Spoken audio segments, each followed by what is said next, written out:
Edward Whitey Ford was the money pitcher on the great Yankee teams of the 1950s and early 60s, earning him the moniker Chairman of the Board. The wily Southpaw's lifetime record of 236 wins, 106 losses, gave him the best winning percentage of any 20th century pitcher. He paced the American League in victories 3 times and in ERA and shutouts twice. The 1961 Cy Young Award winner excelled in World Series action, finishing with 10 wins and 94 strikeouts, once pitching 33 consecutive scoreless innings in the Fall Classic. Ford was elected to the Baseball Hall of Fame in 1974. Hello again, this is Mike, and I am the Sports History Collector. Today we're going to be talking about Whitey Ford's scoreless innings streak in World Series play. Ford's scoreless streak in the World Series began in 1960 against the Pittsburgh Pirates. Strained from his usual strategy, manager Casey Stengel started Ford in Games 3 and 6 of the series. Ford was dominant in his starts, throwing 2 shutouts, but he was unavailable to pitch Game 7. This became quite a controversy after the series was over and won by Pittsburgh in the late innings of Game 7. Casey ended up being let go after that season because they felt he was just too old and not making good decisions.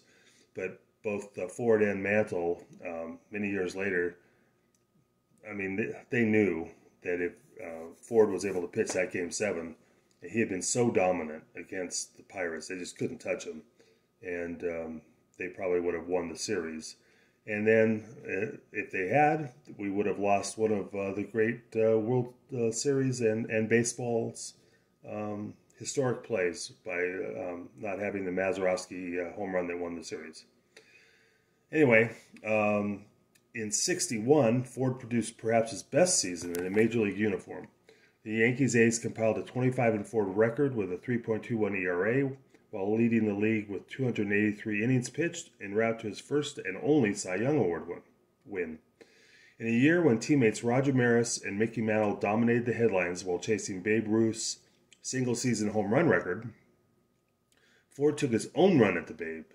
Back on the hill for Game 1 of the '61 World Series, Ford baffled the Cincinnati Reds and allowed only 2 hits during his 3rd consecutive Fall Classic shutout.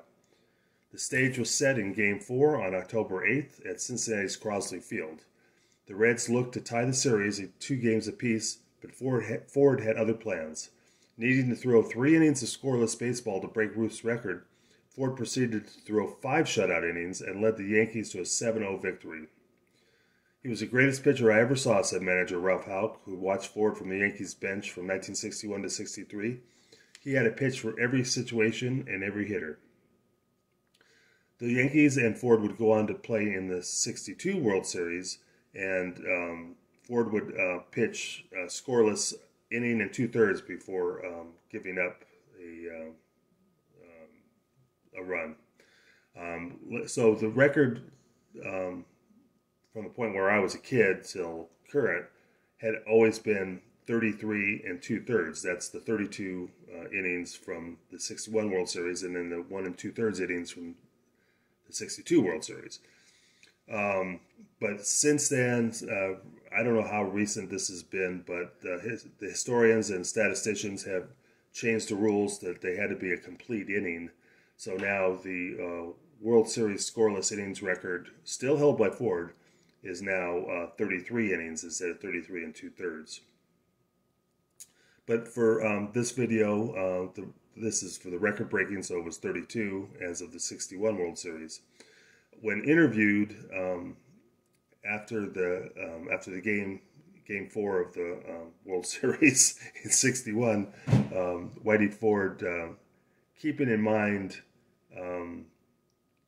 that Babe Ruth had lost his single-season home run record the same year, and in typical Whitey Ford fashion, quipped, "It's been a tough year for the Babe." Whitey had a great sense of humor and kind of dry sense of humor sometimes.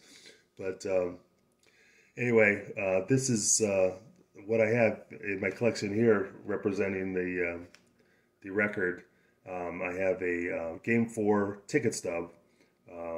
I got this for next to nothing because it's so creased, but it actually displays really well, and I like the creases. Sometimes I don't, sometimes I do. I guess I don't know why, but it just gives the ticket some character.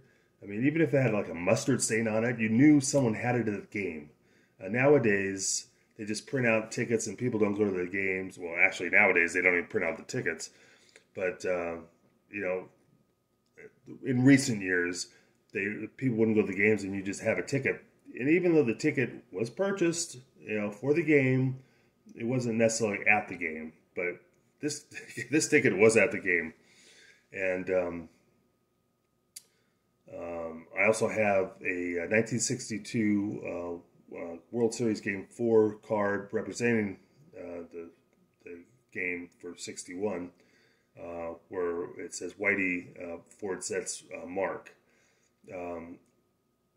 I've always wanted this card signed. Unfortunately, the few years before Whitey passed, he had Alzheimer's. He wasn't signing, so I kind of missed out on him getting one signed. And for a long time, I didn't see any signed. I've kind of recently seen a few signed. So I may upgrade this eventually. I mean, I've got plenty of Whitey Ford autographs, so I don't necessarily have to, but it's kind of one of those OCD moments. The other thing I have here is Whitey Ford signed baseball.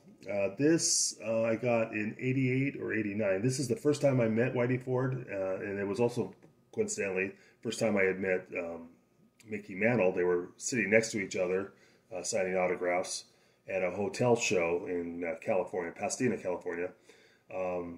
And the funny thing is that we were waiting in line for a couple of hours, not because the line was so long, and it was, but we were up close to the front.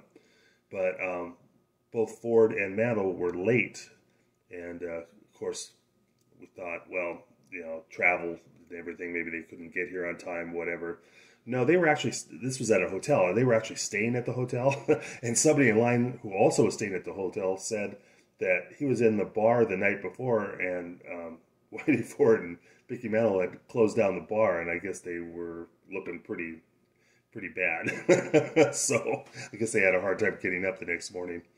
And also, I barely remember. I remember Ford from that time, but I can't really physically see him in my mind signing in baseball because I had got Mickey Mantle's autograph and shook his hand right before, and I was so starstruck that you know, Ford could have got up on the table and done a dance, and I wouldn't have remembered it.